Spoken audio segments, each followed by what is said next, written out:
And we have Miranda, and we have Anne, Michael, Sheila, Loki. Ross. See. All right. There we go.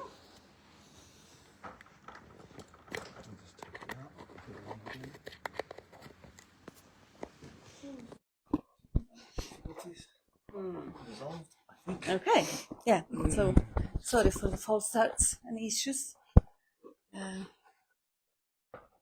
Life at its prime.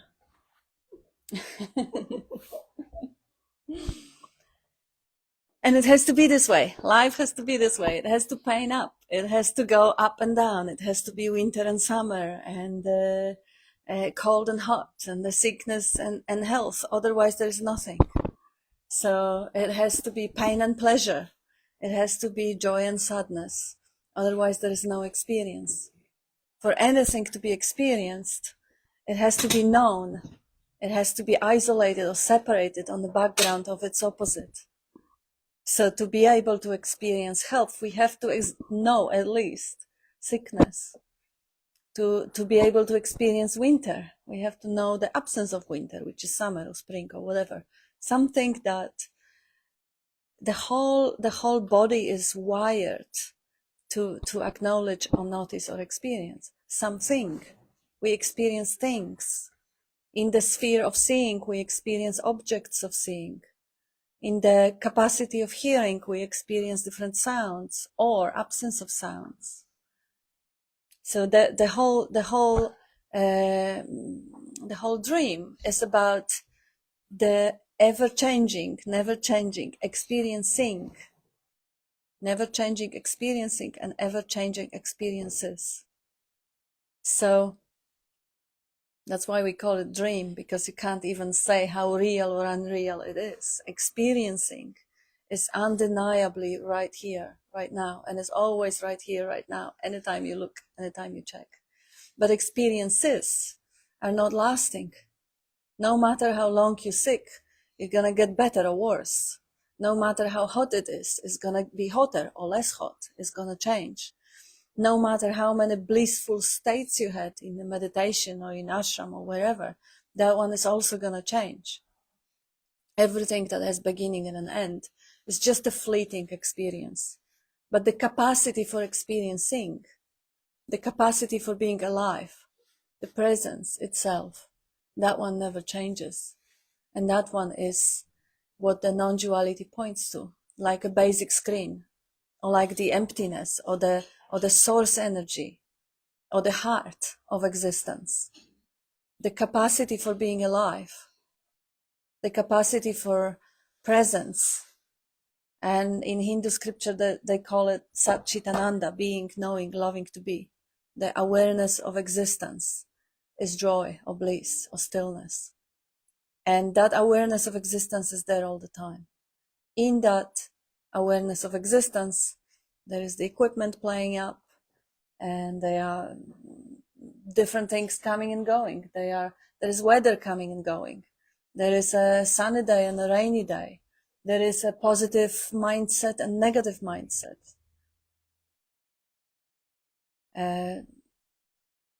Everything happening, unfolding, ever fresh, ever new.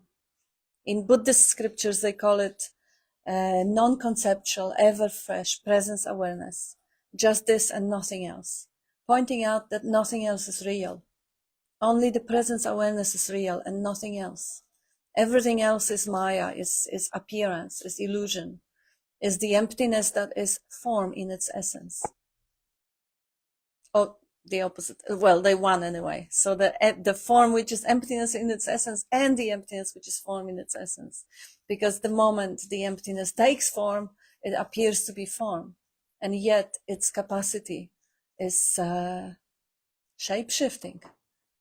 It's like one of Bob's book's title, One Essence, experiencing and expressing and appearing as everything. One pure potentiality that can't even be said to exist because it's not objectifiable. That one potentiality appearing as everything.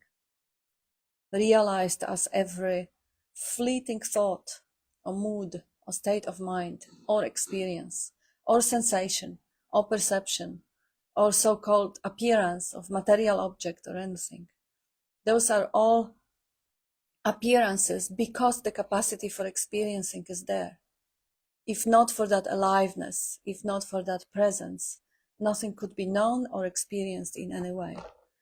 So pointing back to that basic screen, which is inseparable from what appears on it, and not two things.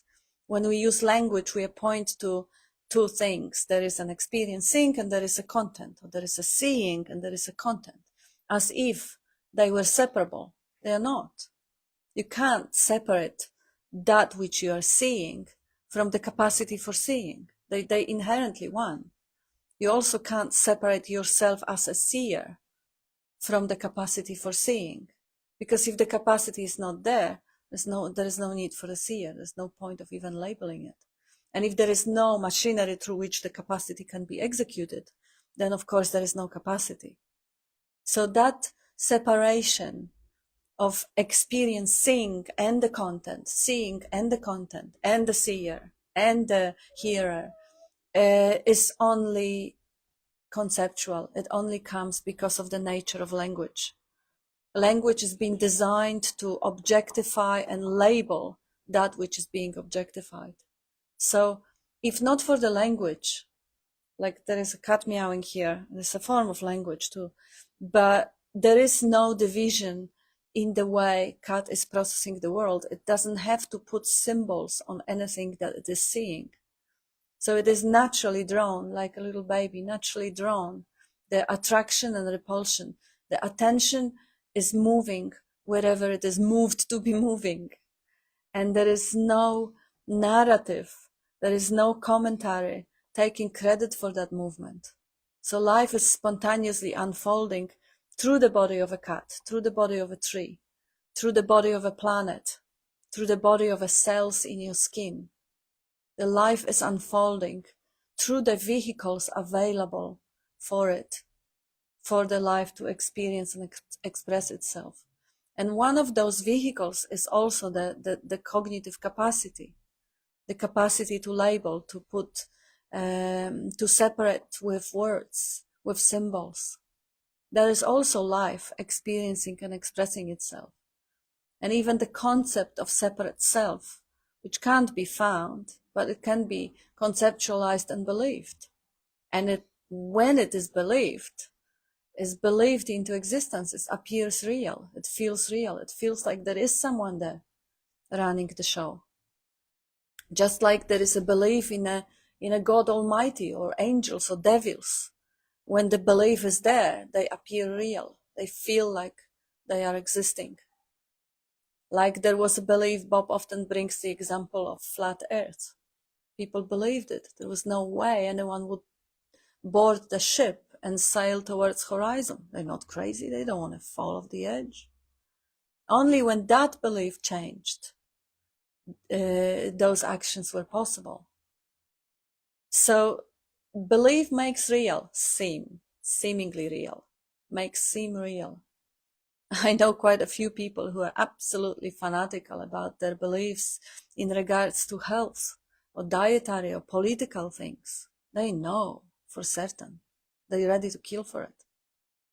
And throughout the history of all the human history, we had a lot of examples of that level of fanaticism.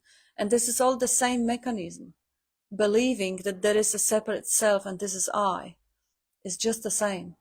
Is the unquestioned acceptance of an idea that hasn't been verified. So verifying the idea, is there a separate self? Is there an I, a person inside my body somewhere that is running the show, that is thinking thoughts, feeling feelings? Or perhaps it's just like the other creatures in nature like cats or trees. There is just life unfolding through the vehicle. The life unfolding through this vehicle in response to bad weather might bring up even the bad weather is a concept, may bring up the sadness or some other associations, depends on the conditioning of the machine. In the response to the abuse, it might bring violence or it might bring a devastation. Who knows? I don't. The life is expressing through this vehicle, just as it is expressing through any other. And how it is going to be expressing, it is spontaneous, but it is predetermined. So everything that created this body in the way that it is right now, and that's the whole universe, that, like Bob is showing up, right from the food that the great grandparents were eating before they even met, and the air they were breathing, that caused their body behave in certain way, and that caused them to meet and produce the grandparents and the parents, and the genes and the environment and the upbringing and the religion and the family. All of it shaped that particular course of action, which created this body in this shape, in this form. And again, the 10,000 things, the whole universe contributed to the preferences in music, or tastes in books, or the way the body holds its hands or heads or smiles, or deals with trauma. All of it is being coded or predetermined or designed by the whole universe. And to explain it, we use the concept of time, because that's the way to slice the absolute unthinkability of that ungraspable infinite amount of causes and factors, and bring them into a timeline and says this happened over thousands of years. Though even the idea of time and the thousands of years is the idea that is just describing a pattern right now.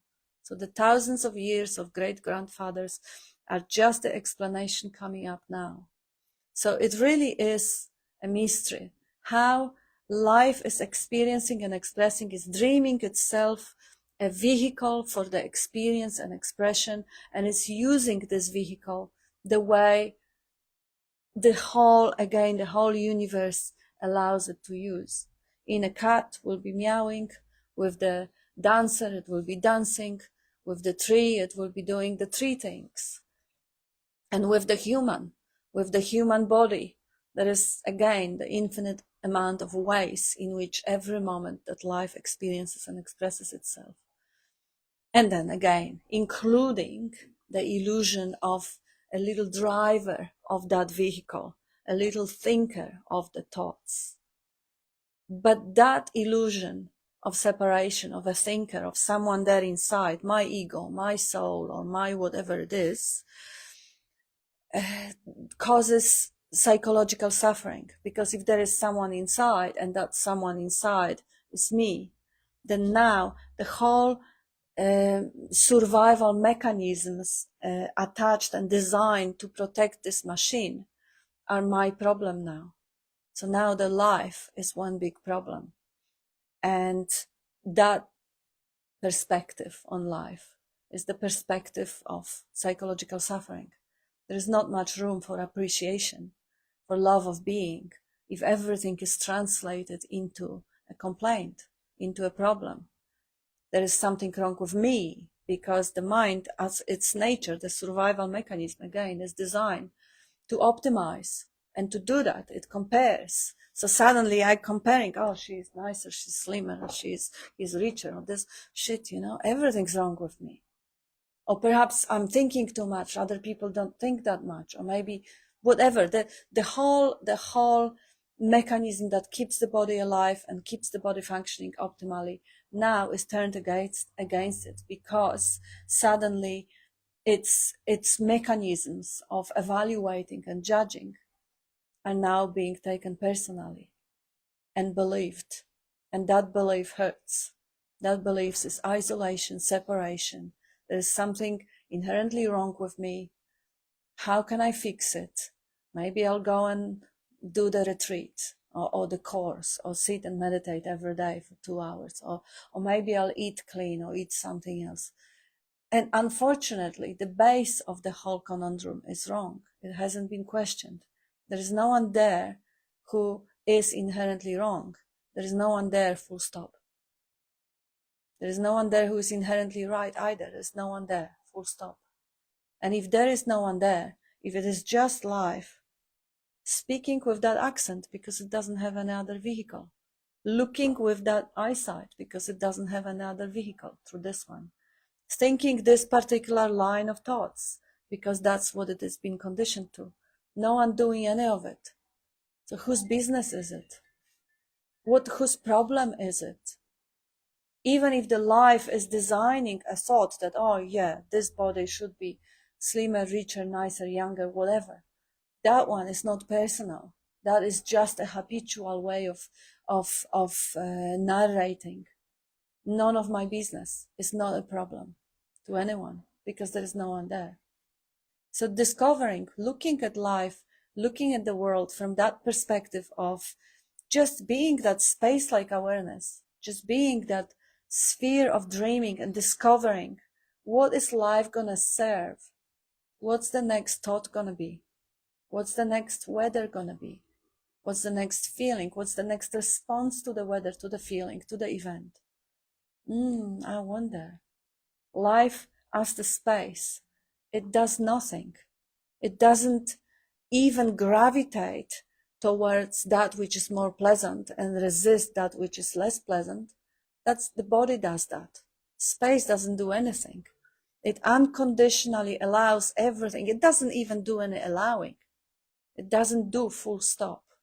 But it appears as the space holds for everything, the dark and the white, the pleasure and the pain. And it doesn't differentiate, and it doesn't separate, and it doesn't say this belongs here and it doesn't. It doesn't resist, it doesn't accept. It just is. That isness, unaltered, unmodified, uncorrected isness, just as it is. That is the life essence. And it is present right here, right now, underneath the layer of conceptual thinking, which may be commenting, oh yeah, I get it. Oh, I don't get it. Oh, I know it intellectually, but I don't quite experience it. All the eyeing, all the I thoughts constantly translating everything that is spontaneously unfolding to not only translating, but also referencing it to me, to the self, to the I, which doesn't even exist. But there is an existence. It's not the I, it's the pure existence. So instead, I am, the existence is undeniable.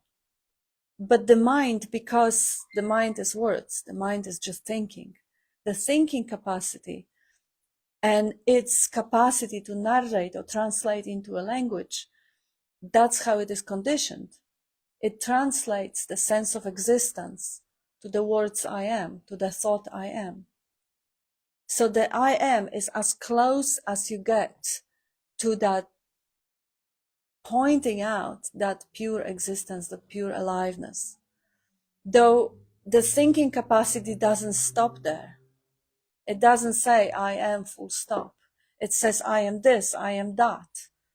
I am not good enough, or I am not wise enough, or I don't get it, or I don't experience it. All that is already just beating around the bush, somersaulting, churning clouds.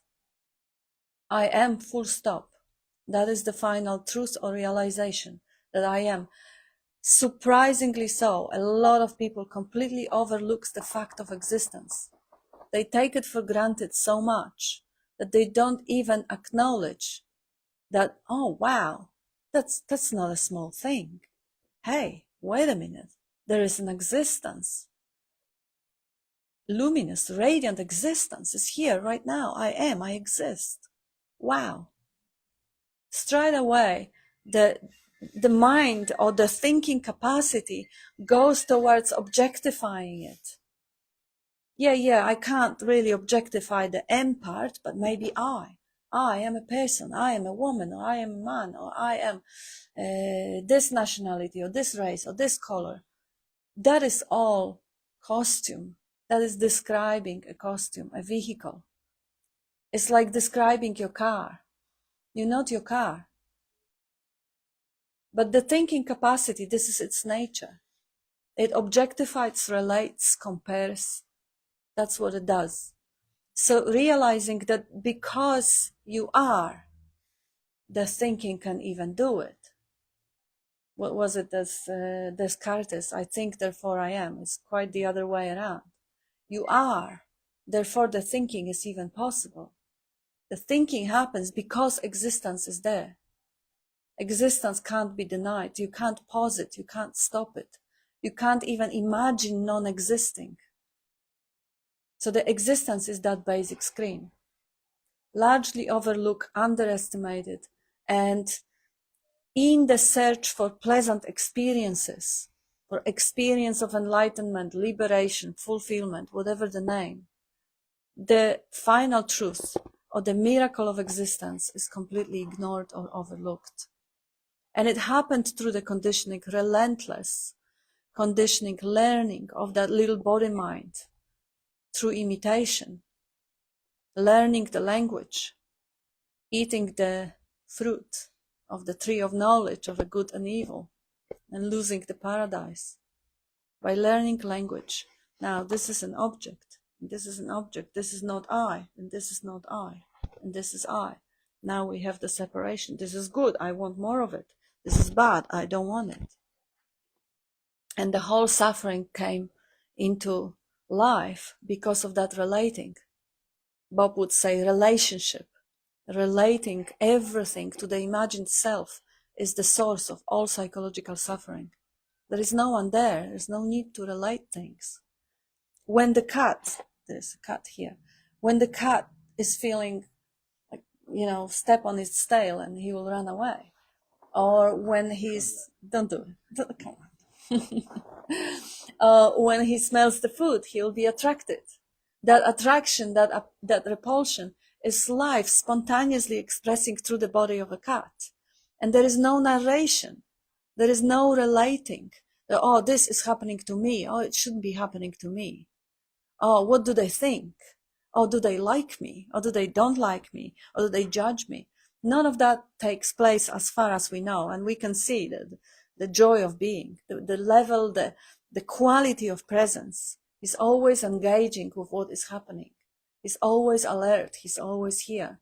He doesn't trade the unborn Buddha mind for a story, for the thought. And he's always happy. Unless, of course, there is some,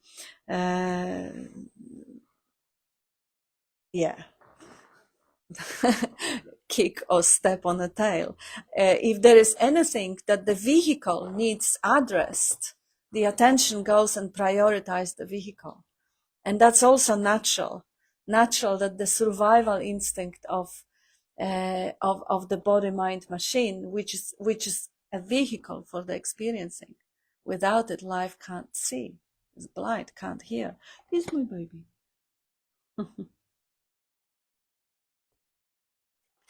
Yes, so life is very simple for the cat, and it could be equally simple for anyone and everyone.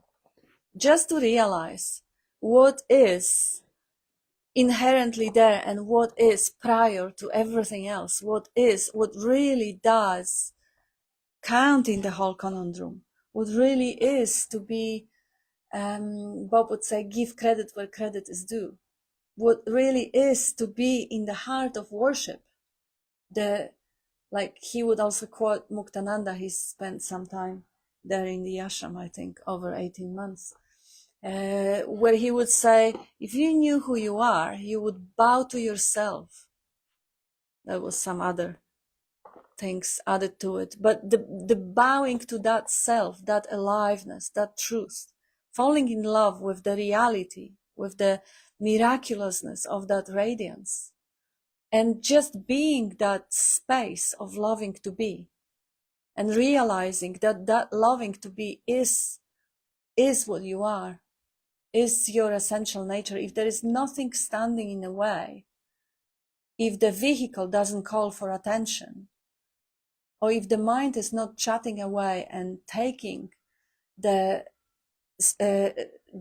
precious currency of aliveness into the story, is not trading the unborn Buddha mind for a thought, for imagination, this moment right now is perfect. There is nothing wrong. There's nothing wrong with right now. This moment is it. This is the aliveness. This moment is unrepeatable. it is never ever gonna be the same again. It's precious. All of it, the whole universe created this moment as it is right now. And it is to be celebrated in that loving love of being. Instead, very often what happens, see how Kat actually found himself at home. Naturally, without any effort, just drawn to where it's nice and warm, drawn towards pleasure. And so it is every pattern. You know, the sunflowers goes and moves towards the sun, follows the sun. The trees grow high to get to the warmth and dig deep to get that water from the ground. Everybody naturally follows, like the river moving the most effortlessly and carving the easiest way to even the level. Everybody, the cat, the human, everyone is living in the same way. You could absolutely trust that instinctual way of living without any need to exercise painful illusion of control and constant failing to control what you never did. Constantly guarding your thoughts to only have the good ones, even though you can't never ever think a thought. They are all discoveries. Everything that happens within the sphere or space of consciousness is a fresh and new discovery of that moment, which will never be the same again, which is to be celebrated right now. The movement of attention. If there is discomfort, the attention will go and attend to it. The body is already designed in a way in which it will resolve whatever needs attention. If there is a sickness, it will resolve it the best way it can. And the mind will also be utilized for that. And again, if the mind is conditioned in a way to just relentlessly pray instead of going to the doctor, well, that might as well be the way for that particular body-mind mechanism. Another will be conditioned to do the opposite. And who's there to judge it? Who's there to object to it? It is the way life expresses itself. And it is very, very fleeting, because the expression, the body, the temporary presence of every feeling, of every body, of every thought, they are all Maya, they are all appearance, fleeting appearance. That which doesn't change, and which is forever here, is the presence in which that appearance happened. The presence prior to the sickness and health, pain and pleasure, every weather. The consciousness in which all those appearances are playing up, coming and going. That consciousness which can't be separated from it, and which is timeless and spaceless and bodiless and mindless and birthless and deathless. The body is changing, the body is aging, the body is getting sick, is dying. Who cares? If you are not the body, and the body has already inbuilt self-correcting mechanism that if it is sick or it needs more water, it will communicate. Or if it is needing more warmth, it will communicate. There is no need to distrust the mechanism. And if there is a movement towards learning skills or finding knowledge, that also belongs to life. The whole mechanism of taking credit for whatever life is offering, for whatever life is doing, can be very easily seen true, and therefore discarded. It may still go on, but without the energy of belief, without being believed, it won't be reality anymore. Just like Santa Claus, you know it's not real, it's a dressed up man, you don't write letter to Santa anymore. Just like the flat earth, nobody is taking it seriously anymore. We can swim towards horizon as much as we want to. In the same way, if you see the taking credit mechanism, oh, this is my fault, I shouldn't have done it, I shouldn't have said that, oh, what's wrong with me, why am I thinking this way? You are not. You are not. There are sets of habits. Habit of thinking, habit of experiencing guilt. They all the same thing, taking credit mechanism. I am the doer. I am greater than the life essence. I am grander than God who designed this moment and this body and this capacity, but he's got it wrong. I know better how things should be because I can decide and I can change. I can change my thinking. Thinking can change, of course. Everything's constantly changing. But it is no I that does it. It's all movement of energy. The movement of energy that inspires a new thought. You may switch on the radio and then some words will just inspire a completely new way of looking at the world. Who's done it? You? Oh, I switched the radio on. No. Even the thought to do that, where did that come from? The universe as one is bringing up the impulse to switch on the radio. Then the thought might inspire or might not.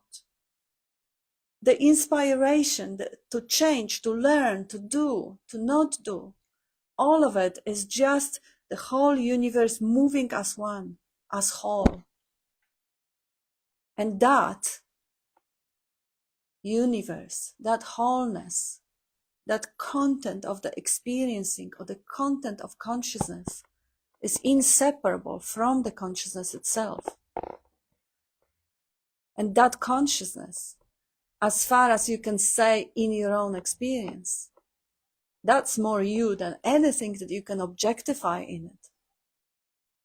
What are you? Are you the conscious being? Are you consciousness itself?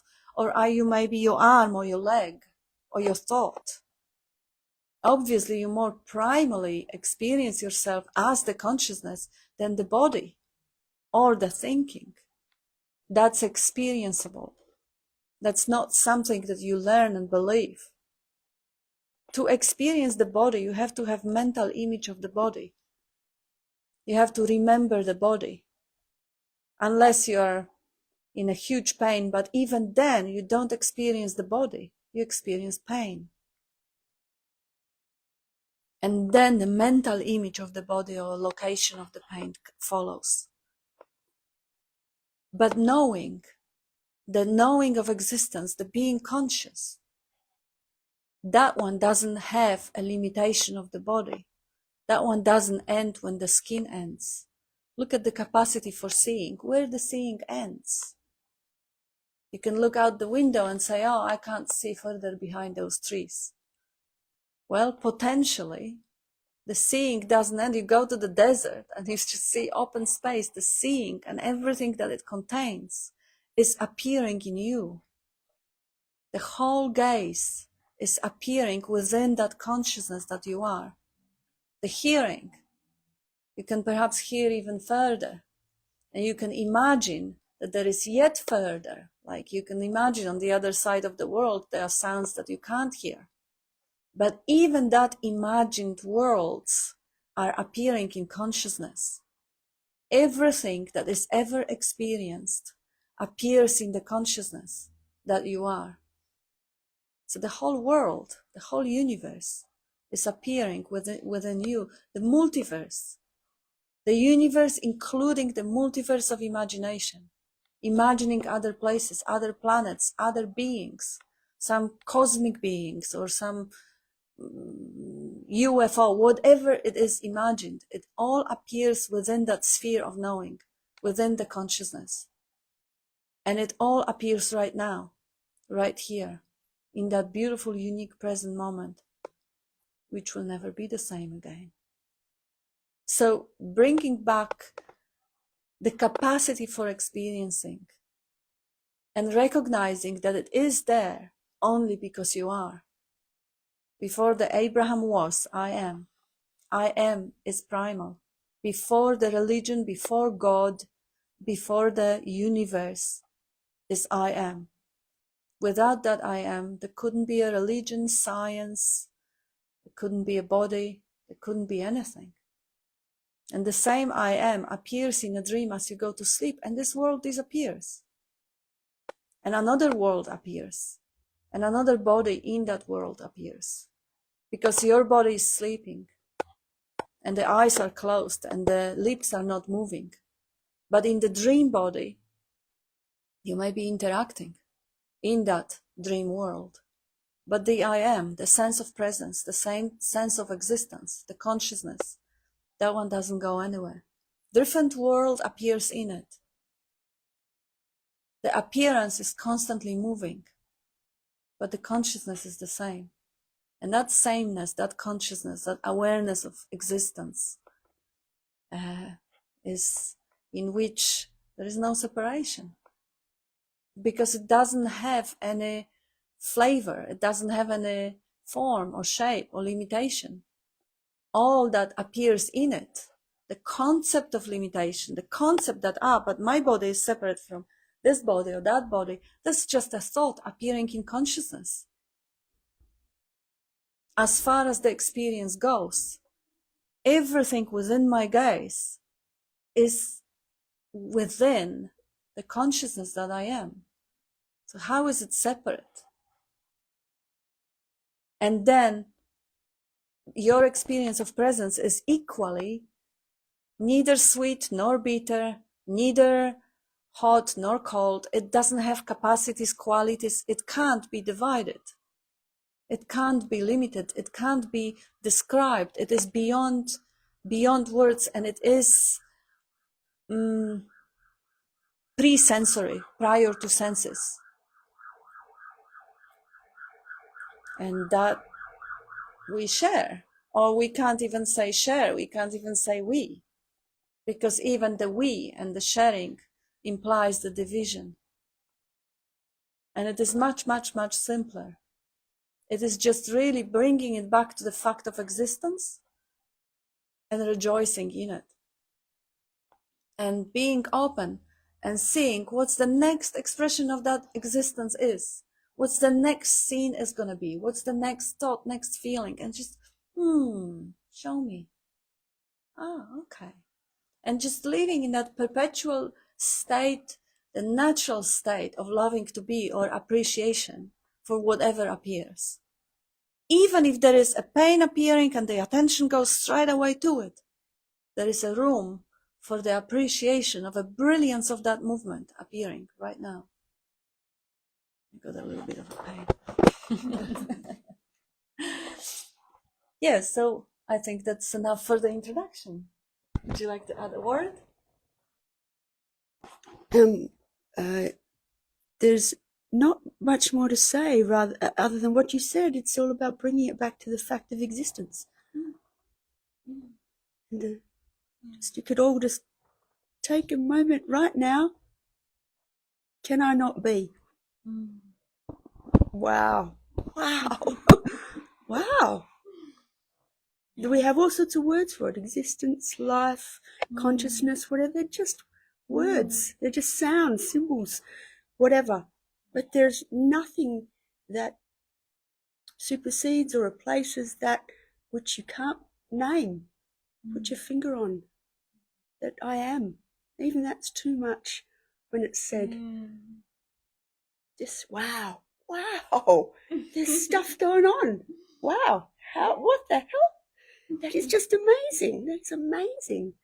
Why aren't we, it's every moment is wow. Yeah, it's so it's conditioning too, taking it for granted, all of that, it's boring, it's ordinary, it's everyday. It's really so simple. And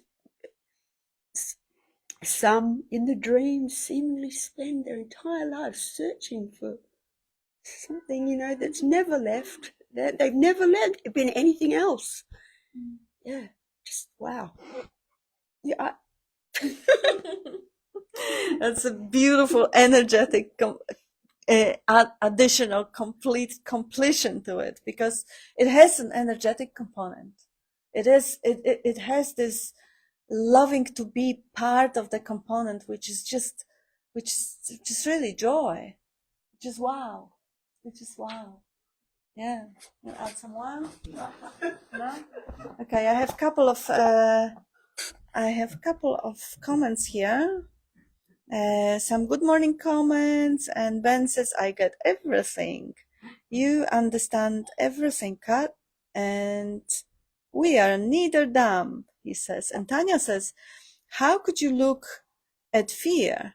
There is no me, but a fear of dogs and weight gain, which are old conditioning, not seen as just life unfolding. Yeah, fear is fairly easy, Tanya, isn't it? Fear is such a love of being.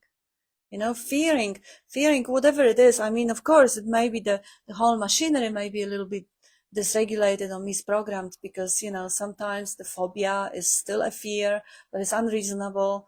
It comes from just like a glitch little bit in the line of coding, you know, the way the the biocomputer is programmed. Most of the situations, you know, there isn't really any reasonable justification for fearing dogs. Statistically, not much of a danger come.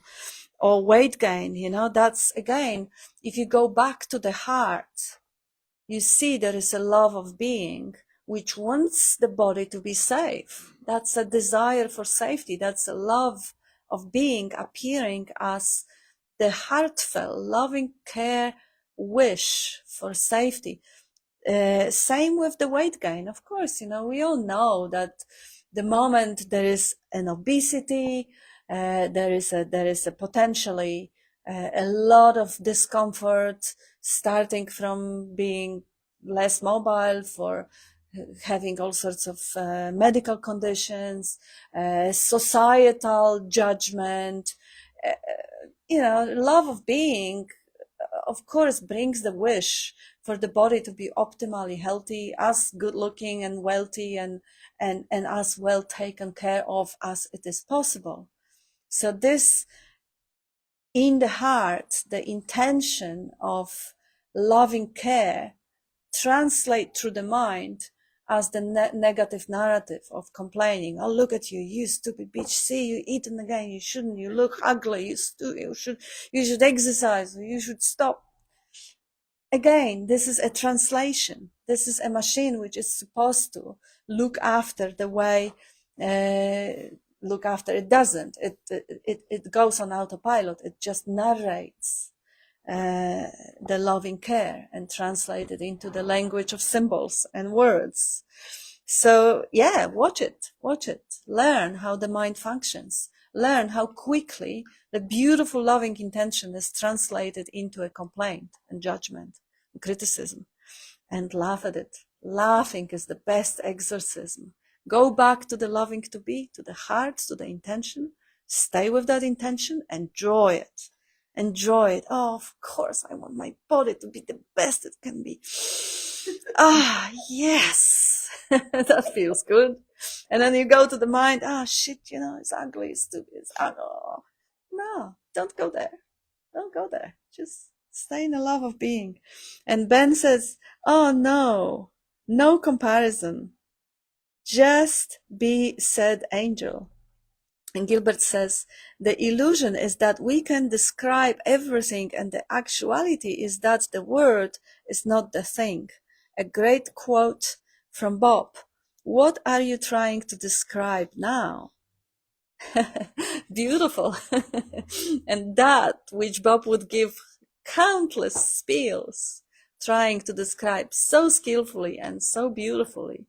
Yes, it is beyond words, it's beyond mind, it's beyond description.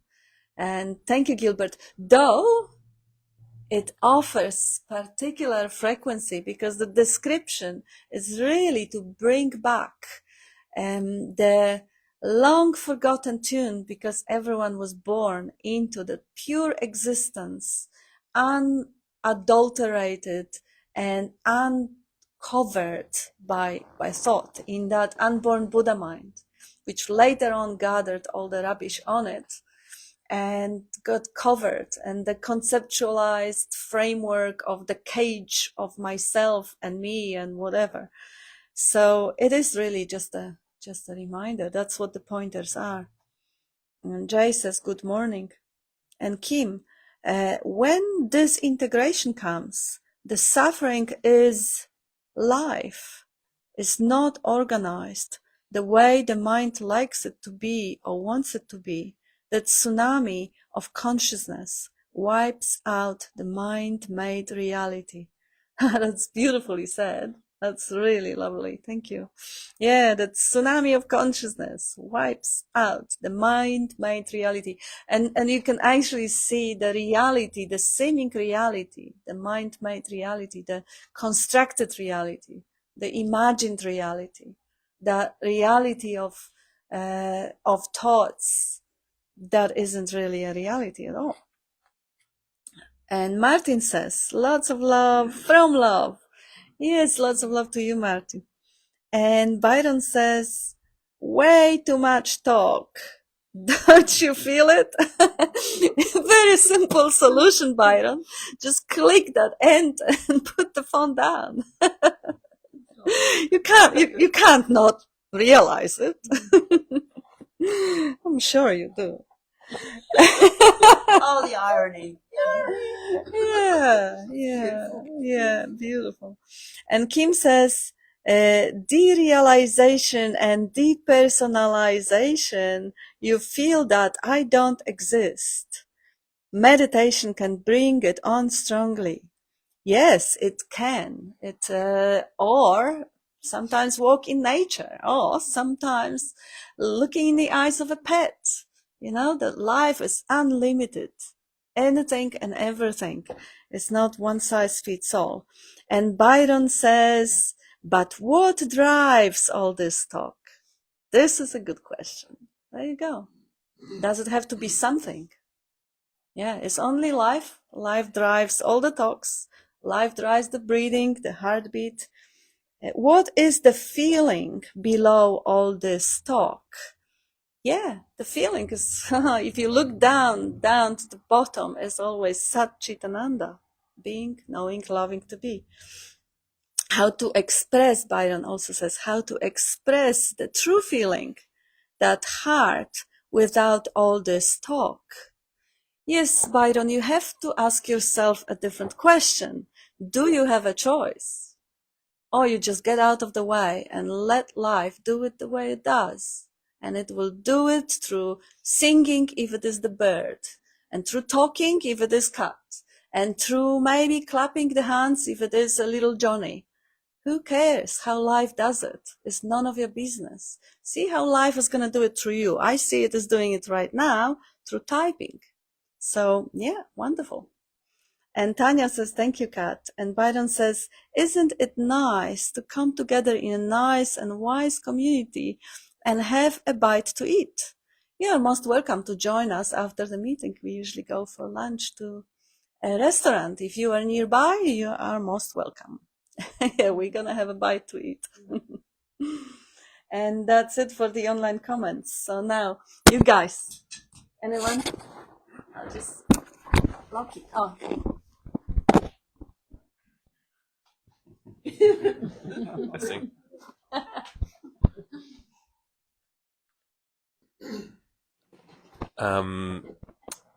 Just like on something you were just talking about, I've already forgotten exactly what it was, but there's that.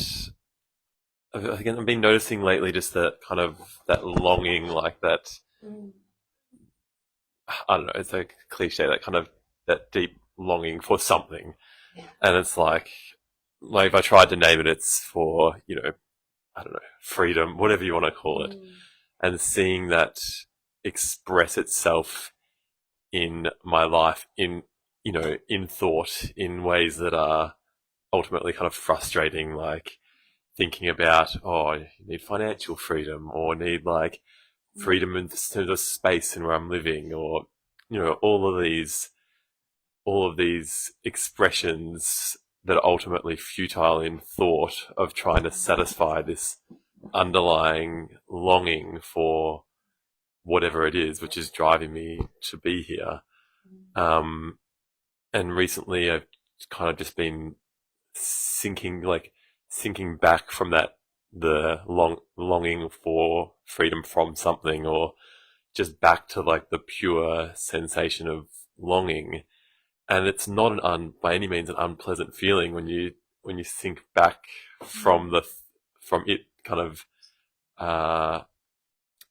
degenerating into thought, when you sink back into that source feeling, it's what you were talking about, Kat. It's like that love of being, and that's what that feeling is. Like, it's just love of being, but it's kind of, it's almost degenerating the more you let it sink out into thought, and the further it gets away from itself.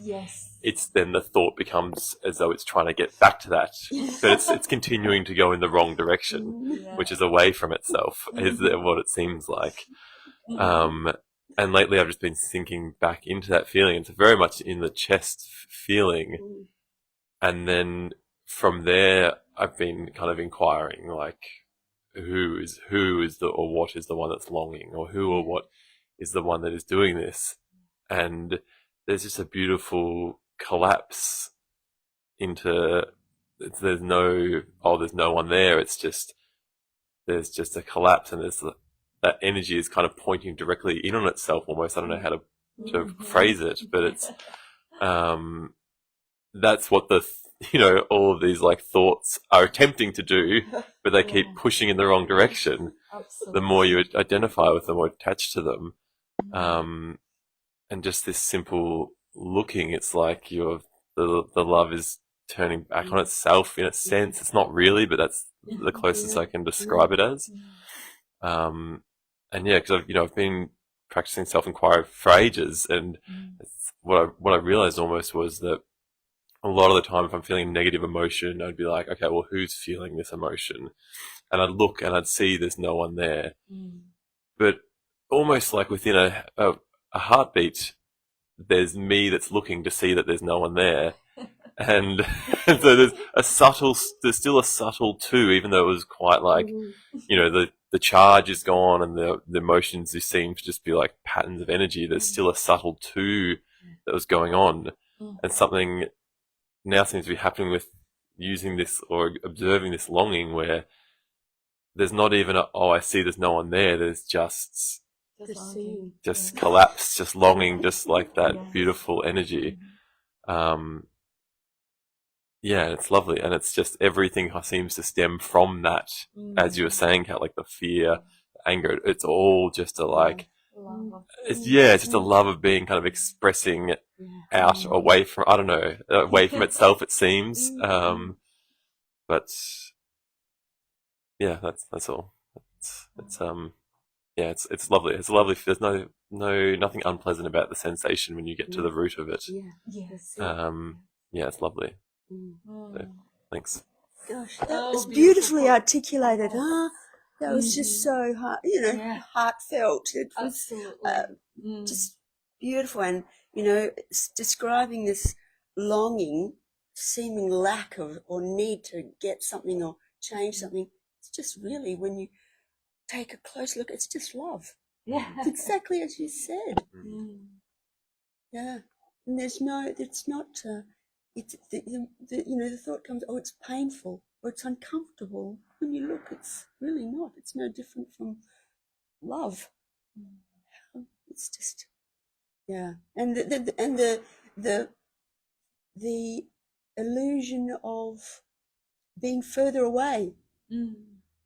Not that. I'm not that. I'm out here somewhere. I'm not where I want to be. It's fooling itself. The illusion is self-generated, self-generating. Beautiful. Thank you. Really, really lovely. Yeah. I had a look at Google for what Satchit Ananda means. And the word Ananda, but there was another alternative meaning that they reckon is contentment. Is that what it is? If you're able to be content, then your mind won't be thinking that I should be this, I should be that. I love it. Right? Yeah, that's a brilliant word. That's actually better word than any of the alternatives. Even a stillness. Yeah, thanks for that. That's a really good. I'm buying it now. Contentment is what Nisargadatta would say. Nothing is wrong anymore. That was his description of Satchitananda. Nothing is wrong, because it's only the mind that comes up with what is wrong. It's only the mind again, is just a capacity to think. Yes. You don't go searching. That's it. Wanting. Contentment. Yeah.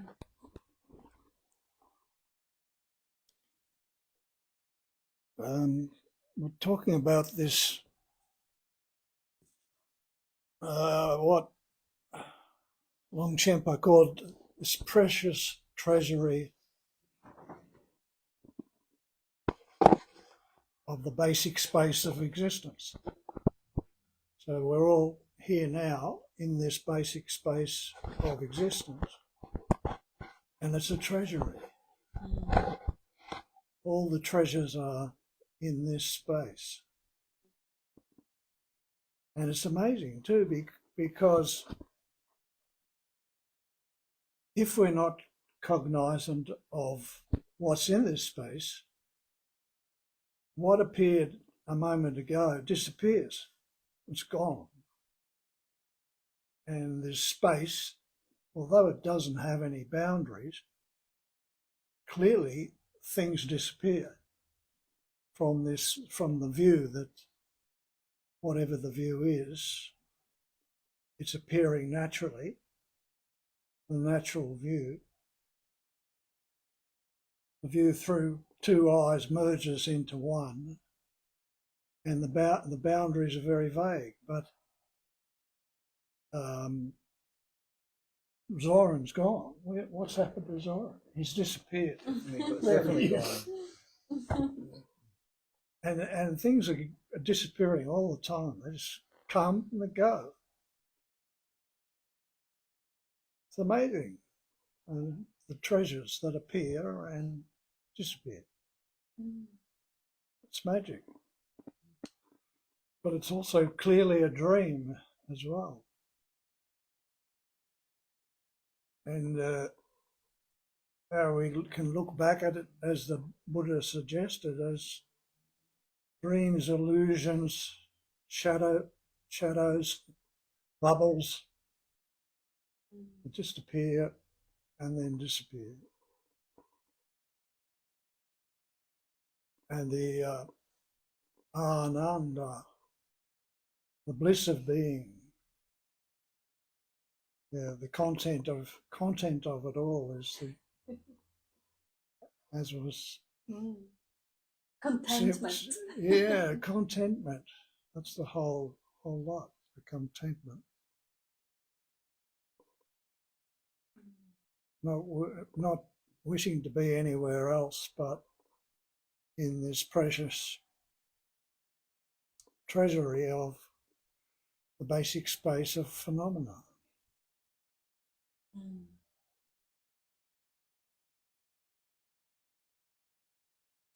That's beautiful. Beautiful. You go, Dean.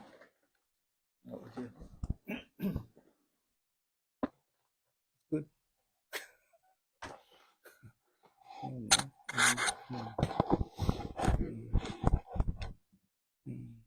The contentment is like the absolute, like the complete acceptance of everything as it is. And that's like the contentment. It is not like having content thoughts. It can be any thought. It can be any experience, any feeling. And contentment is leaving it as it is, unmodified, uncorrected, unaltered. It is the treasures, as you just said. Like it's the treasures is this moment, and everything that appears as this, and everything that appears as this is also, I think you used the word exorcism before. Laughter is an exorcism. Exorcism, yeah. I thought that was a funny word, but and then everything that you ever thought you are is exercised, is diminished, because the treasury is thisness, the nowness, the presence, the immediacy. Like there's nothing outside of this. So anything that you thought you are, a history, a story, a Big Bang, whatever you want is exercised completely, and all there is the treasury, and the treasury is the treasures, the adornments of in the space, or the phenomena, like as you said so clearly. And I think you started off the very meeting with talking about the meetings about presence awareness, and that's the same word, the same description. It's the same. It's pointing to the exact same this. There's no other this. There's no better this. There's no way out of this. There's no one to get into this. There's no way. So what you're longing for, like as you're describing, the longing is for what already is, and what already is completely whole and complete. So, and isn't it vile to believe an idea in that appears as longing has some sort of truth, which is that the longing is going to take you somewhere out of this, where all there is this, and that's not all there is. It's not a limitation, as if all there is this. It's this has no limits at all, no edges, no boundaries, no centers, no directions or distances, and it's limitless, and even and it's so immediate that it's not even confined. You can call it space and the treasures of space, but it's also so you can even exercise that, and it's all you're left with is just a very, very simple. So it's almost like you exercise language, you exercise feelings, you exercise emotions, and what's left? You exercise the ideas of all these things, and all that's left is just absolute immediacy, and it's like aliveness or light that's enabling this to appear the way it does. If that makes any sense. If it doesn't, well, good.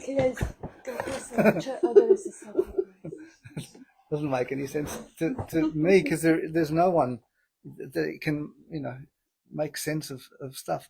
Someone before talked about that, like true feelings. Someone mentioned, maybe it was Byron, mentioned true feelings, and like a true feeling implies a false feeling. It just does. Just the implication, it's there. It's like everything has its interrelated opposite, and there's no solution in terms of the mind, in terms of finding it or that longing, back to the longing, longing for something in some sort of, it can't. The whole manifestation is dualistic, and the mind it's amazing to actually see it functioning in these opposites. Because eventually there's no one doing it, and there's no peace, contentment that can be attained in any way, shape, or form in the oscillation, because it's always oscillating. So there's no one perspective that's the right perspective in a series of 8 billion perspectives. Which one's mine or me?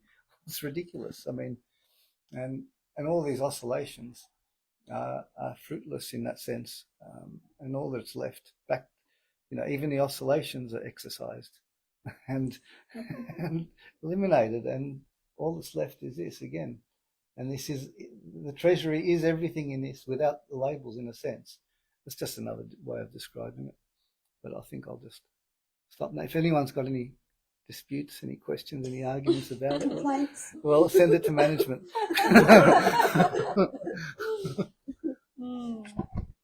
No, that was beautiful. I love the additions. All the contributions are always the greatest joy. The adornments of space, precious treasury of basic space of phenomena.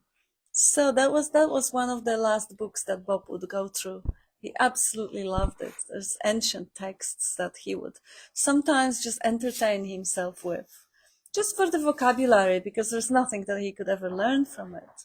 He was living the truth so beautifully. And Simone says, bliss of being is a capital B, capital O, and capital B. So bliss of being is like anagram for Bob. And a lot of hearts and smiling faces. And yes, Simone, is just so true. The bliss of being is like Bob was bliss of being, a demonstration of bliss of being. And can we see him actually? Yeah, or it's a bit glossy. Yeah, I wonder if we can. Yeah, okay. Well, he's here. And I was actually having a little conversation with my mom today, and that is maybe going to be relevant because she's been through absolute hell of her second marriage, being incredibly abusive, physically, emotionally, financially, and on all the levels. And she had a cat that kept her alive, because the life of a cat was the exchange of love, the responsibility, and all that. So, and the cat got cancer. The cat got opened up, inoperable. So the cat is on its last legs. And she is in a point of devastation. Cat kept her alive. She would probably think of checking out, if not for the cat. And now the cat is on its last legs because of the cancer. So I was just trying to inspire her with the way you can actually experience the presence without experiencing a concept. And Bob, the bliss of being, Bob never experienced cancer, and neither did I. He was dying of cancer. That's the technical term. His cancer was discovered nearly 3 years before he died, and he was diagnosed with stage 4, and he was told to get his affairs in order quickly, because he's got 4, maybe 6 months. 3 years later, he was lying on the hospital bed when we had the really small groups, and he still, neither did he nor could I, experience cancer. Cancer is a thought, it's a concept. So I was reminding my mother that, look, your beloved Kitty is still here. You can experience love of presence. You can enjoy every moment of her being here. Cancer is a concept, it's a medical term. It may be helpful in particular circumstances, but it's not the truth. The truth is direct experience. And experience that of Bob. And Tanya and I, we were hanging out with Bob every day, laughing, telling jokes. He was already expired like 2 years after his, or 2.5. Nobody, the palliatives couldn't believe that he was, not only that he was alive, but he was in a good spirit. He was on the amount of drugs and painkillers so high that the fact that he was even conscious, less alone, engaging, recognizing everyone, and having a quality life was beyond comprehension. And he did not experience cancer. Every morning I would wake up and he would wake up and our eyes would meet, and that would be bliss of being. Gratitude for every day that he was still here, reflecting that love and that connection, and being able to cuddle and get the cats who knew nothing about cancer also. So those things, the bliss of being, if you are in the present moment, if you are in that state of contentment when there is nothing wrong with right now unless you think about it. Because when you think, oh my God, the cat is dying, she's not going to be there. Well, of course she's not going to be there. In 20 years from now, well, the cat is old, so it's probably more like, but who cares? Why exchange unborn Buddha mind for thought? Why trade that bliss of being and sense of gratitude and love and connection of that one, of the loved one that is present right now, and go for the dark scenarios of what is going to happen, how it is going to happen, and when it is going to happen when this is taken away, instead of living to the fullest this moment, to the fullest, and especially if you are with someone who is quite evident that it's not going to last, there's no next decade on the menu. That is even more, even louder of the bell ringing, just now. This is the reality. Don't overlook it. Don't exchange it for the dark scenarios of what am I going to do. You'll see. And this is again when the miracles continue unfolding. If I was to exchange the last, Bob was supposed to have 4 to 6 months, I could just torture myself with imagining dark scenarios for those 4 to 6 months. And then I would be dwelling in the darkness for another nearly 3 years. And the irony, because you're missing it. in the worry and the projecting and the fearfulness, you're missing it. You're actually creating that which you wish to try to avoid. Yes, yes. In the yes. doing that very thing. Mm. It's just, it's totally, absolutely spot on just now. And, you know, everything else is in the imagination, projected into an imaginary future or an imaginary past, and you miss the now.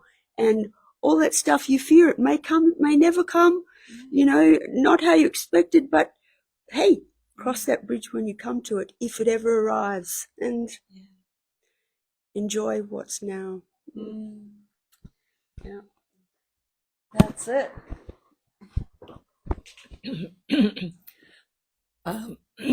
I'm curious about free will and the veils that are there to create the apparent duality, and whether, you know, while they're on one level, there's nothing other than the oneness, whether on another level there is free will in reference to the veils that are there that for most of us on earth, whether that is a way of whether that is a reality on one level. So I'm just trying to grapple with that perspective, if that makes sense. Totally, I hear you. There is definitely an illusion of free will. There's definitely an illusion of control. There is definitely an illusion that I can choose my thoughts, for example, that I will from now on, I'm choosing to only think blissful, loving, kind thoughts, or maybe only enlightened thoughts. But because it is illusion, it's just reality will verify it very quickly. I don't have that illusion, but I did live in a persistent illusion that everything that happens to me is my fault. I've deserved it. I've earned it. There is a karma, maybe past lives. And this is all like universal justice. If I screw up or I don't get what I wanted, that means, you know, maybe I didn't manifest it properly, or all that stuff that puts everything in the relation to a center called me. But is there a center called me? Because if there isn't, then who is there to have the free will? If there isn't a little human there, then who is to have the free will? Life has absolutely free will to express itself through every vehicle, that life, and it expresses itself through this one as well. But is there any separate one who has a will? Like, for example, if you look the way choices happen, let's say there is a choice when, yes, Bob was lying on his hospital bed, and the bed was very narrow, so I would sleep on the sofa, and then in the morning I would hop to the bed with him for a cuddle. So is there a choice at some point? For example, he is not quite awake, I'm getting off the sofa, getting his morning medication or something, and the thought comes up, should I wake him for the morning medication, or should I give him another half an hour? Or should I perhaps put the light on, or maybe light music on, or maybe an incense or something? What should I do? And now the I, in every of those thoughts, presume that there is a choice and there is a choice maker. And now the processing, mental processing are happening, which I'm not causing. I don't even know how those processes happen. Apparently science will say the electrical impulses are going between synapses. I'm not doing any of it. I have no idea how to do that. The body is doing it, just like the body is beating the heart. So those mental processes are happening there. And then a thought is discovered. Okay, I'll do this. For example, get his drinks ready and his pills on the table. So this is the decision. Now, where is the will? Free will in those options, and one of the options standing out of the others. Where is the will of a person who chose between the options? Is there a choice maker, or is it just simply one of those thoughts, more emotionally charged, that causes action?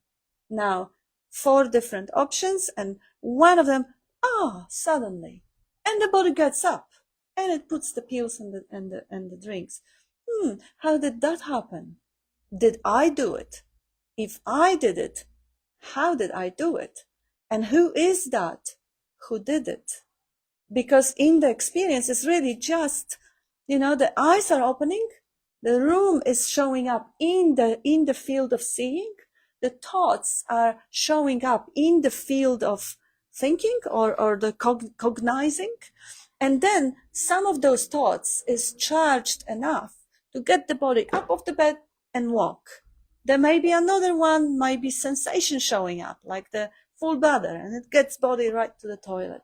But now the narrative, the program in the mind will say, oh, I've done it. I have decided to do this. Therefore, I'm doing it, and I am responsible for my choice and my decision. And obviously that proves that I is real and that I has free will. I have decided to go to the toilet. I have decided to prepare those pills. And that proves that this I is real and this I has free will. But okay, let's look again. He says there is no one there. If there is an I, where is it? How is it? What is it? Is it like a ghost? Are we looking for what are we even looking for? Thoughts are there, yes, but thoughts are not I. But the thought says I. So within the structure of the thought, there is an I. There is a presumption of I. What is it referring to? Let's look. Okay, I'm gonna get out of bed. So it's referring to the body. So I'm the body. But does it really explain the mystery of aliveness to say I'm the body? It kind of doesn't. And does the body actually have any choices or any will? The body, if it is unconscious, it might be hearing, but it doesn't even move. Or when the body is dead, it can't even breathe. So, and we see the corpse and we know that there is something more that is missing. So now, even though the thought says, I'll get up or I'll do this, and the thought refers to the body, deep down, I know that this is not I. I'm not this body. I'm not the corpse. I'm more of that animating essence that makes this body capable of jumping out of bed. But what is that essence? Is there anybody there that is separate from the essence appearing as everything else, as appearing as the light coming through the globe, through the electricity moving? That's the same energy, just through this body, it appears as thought, feeling, emotion, seeing, hearing, tasting, touching, smelling. And through the body of a globe, it appears as light. So where is the I that could have the free will? If there is just the body being animated by that essence, which is moving the blood, which is moving the lungs, which is beating the heart, which is growing the hair, which is generating thoughts, which is interpreting the perception, there really is no one there to claim the free will anymore. The illusion of free will, absolutely, in the language, totally. And of course, responsibility for actions, totally. It's all programmed. Like, when Tanya and we were looking after Bob here, there was always, we would brief and debrief. For example, if the pain level would go up, one of us would, we would always take the decisions together and see if he needs more medication. The more medication may mean that the threshold levels will just go up and soon he will be unconscious. None of us wanted it. At the same time, of course, we're not going to have him in pain. That's out of question. So there was always some mental processes going on and some evaluation going on. And of course, the responsibility would be taken. If there was a mistake, there would be an incredible sense of like, I can't even imagine. I don't imagine things anymore. But this is all happening within that illusion of control, because that body has already been designed and programmed to look after. It's been already installed, that huge amount of loving care to just do the very best it can. Any of it wasn't my doing. I wouldn't know. If I knew how to do it, I would be, there's no one to even know. I was going to add to, have you ever noticed a thought? Have you ever noticed a thought?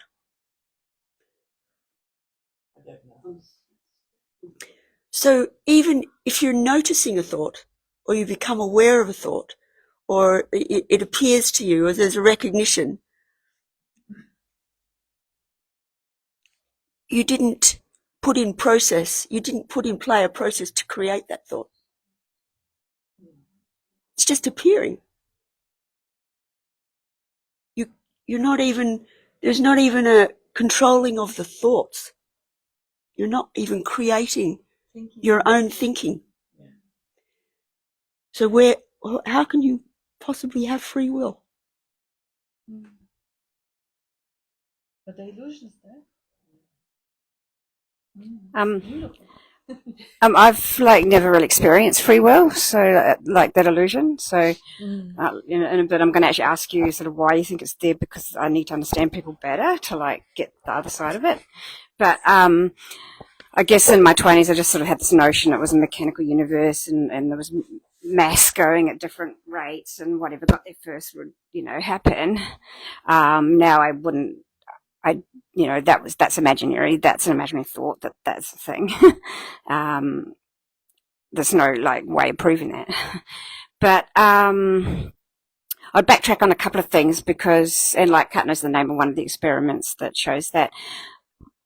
I see the thought pop up about here actually because I'm quite spatial. It pops up. A thought pops up. I don't see any of these other background processes that cause it to happen, so I can't actually say anything about. Nothing can be really said about that. The node so far, there's just thoughts pop, and apparently there's an experiment that says the body moves and then the thought pops when people try to measure it. And I would also say that I'd backtrack on the sensation one as well, probably it's a package, and who knows when the body moves to the toilet and when the sensation occurs, what occurs first, and if there are any connections in there or not, any causality in there. We don't know. It's just not something that is ever really witnessed. And I suspect by anyone, or even with the machines that are attempting to, measure these neurological processes and everything like that, I doubt very much any human actually has that ability to really spot how any of that is happening. And every time when it's looked here, there's just, and I don't see any Tony organising this. Or I don't see any Tony there at all. And that just took 3 or 4 lookings after I came here, and somebody said, look, okay, where I went first, somebody said, check. And you're right. It took me 2 or 3 times. And and then every time it ever got mentioned in the room, there'd be an automatic checking because there's always a checking here constantly for a lot of stuff. And so never got seen a Tony or a instigation of the thought that was going to arrive. But it does be seen to pop. And sometimes when it was seen to pop up, there would be sometimes a boredom, oh my God, the notion had already popped up without it being worded. And then it'd be a pause and a wording would start to happen. And then there would be a boredom about that process. So all of these are thoughts that pop up, and they come at the same time as just feeling not being at peace, not being empty. And that got spotted too. And sometimes then the thoughts would stop being worded out about halfway through the phrase. You would get a couple of words would come up, and then it would disappear. And it would just be, it would be happening. So noticing doesn't even make sense really here, because someone would have to be noticing, and it just doesn't, that's not being witnessed either, a noticer.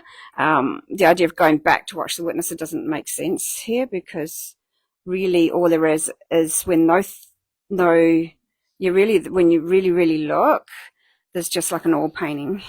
Here, some might hear sounds or feel sensations, but here's an oil painting or words popping, or sometimes a voice is heard, but if a thought doesn't pop up laying claim to where that came from, it's disembodied, It's just popping, stuff's just popping. And so, and then, in the past, people would, I studied philosophy at university, and people would say, if you didn't have free will, you wouldn't get out of bed in the morning. So I'd, be time to get out of bed, and I'd go to, okay, so if I don't have free will, I won't put my foot down, and I'd be like looking around for the free will, and then I'd just give up, and, it was too hard. Nothing was showing up, definitive either way. So it was just, whatever, carry on. So, so I'm curious, so what makes free will the illusion so strong to you, like in particular? I'm not saying that I know that there is free will. I'm just describing a perspective that the world, the true nature of the world is veiled, and that that there is grace and there is free will. I mean, Muktananda said that is how we become enlightened. That is one perspective, and there are many. And I guess what I was curious about is the notion of layers of understanding, and whether, like, the ultimate understanding is that there is non-duality, but there are perhaps grosser layers of understanding that will fit a particular perception, because different perspectives or different representations of the nature of reality have certainly been manifested. And I'm not saying that I know. Mm-hmm. I'm just curious to try and just look at some of the breaches that are there. That's all. I got. And there's absolutely nothing. There's nothing wrong in being curious. It's all part of the fun, the wow, and to want, to play with concepts and stuff. That's all fine. The trick is, I guess, if there is, to hold no concepts, to not hold to them, attach to them, because ultimately, who is there to care? Find that mini me who cares. Who cares? Just, one of the things that really stuck with me that Bob said in his last couple of weeks is that you do nothing and you know nothing. Full stop. Ultimately. Yeah, I just want to write something about this free will from my perspective, because often there's a lot of people that I think understand it, but then they act or say something in contrary to it, and I'm like, I'm back at square one, like, I'm not on the same page with you. And so I just I'm just going to start asking different people what feels real about free will to them. Some people say it's sensation. There's a sensationary sort of sensorial sense of it, and others have said some other things which I've already forgotten. So I'm just curious to get, because I don't think I can write something very well if I don't understand the audience. That's main reason. And also on the layers, I do like what's the chap that you did those studies of? I keep forgetting his name. Benjamin Libet. Pardon? Benjamin Libet. No. Jeffrey Martin. I like the fact that he did go around and just look at a ton of people, and then he came up with sort of quadrants of the different levels, so to speak, or the different amount of illusion. Not to use illusion as a kind of, pointy word, but, and I did like the fact that, some of the in-depth descriptions he gave also sort of clarified quite a bit about whether different people saw something as actually still a thing or not. And it seemed that in one of them, so people thought there was something called consciousness, and if they let go of that, they thought there was something called awareness, and if they let go of that, there was just kind of no thoughts about it. And that's kind of where I've always been. But having said that, most of the time there's discomfort at life that's happening, here, but there's not a belief in it, but it's always showing up. There's not just no thoughts here, because there's more of an interest in letting go of triggers and patterns going on. But it's not an interest that anything's having. It's just that's what's going on here. A lot of a certain amount of pattern release and there's no post-its everywhere saying just empty the brain, which I can do. So if someone says do that, it happens. It empties. The drive is not to put the post-its everywhere, so that happens more and more. The drive seems to be it's not even a drive, you see. Whatever's happening is about release of patterns. And so I'd probably been as quadrant 4 for like worldview, and probably always have been. But then for not being in the moment, I wouldn't even be on 0, you know, I'd be back on 0 or 1, you know, a bit of 1, if you know what I mean. So it just I think it's been very helpful here to sort of see how these different perspectives that people have and what maybe moves or drops some of them, or I think all of that is very fascinating and fun. Yeah, keep writing, Tony. We have a couple of comments here from online community. Julia Marie says, love all of your talks. And Kim says, divine intelligence is there. I am divine intelligence. Absolutely. And Byron says, there is the experience and the feeling of free will. Rational investigation of the universe seems to show it is indeed illusory in an absolute sense, yet fear and confusion can compel us to deny the actual experience of free will and actual experience of illusory self also. Yes, so, and James says, thank you, Kat, for keeping Bob's legacy alive. And Kim says, I am stillness. When the chatting mind ceases, emptiness is bliss. And thank you, everyone.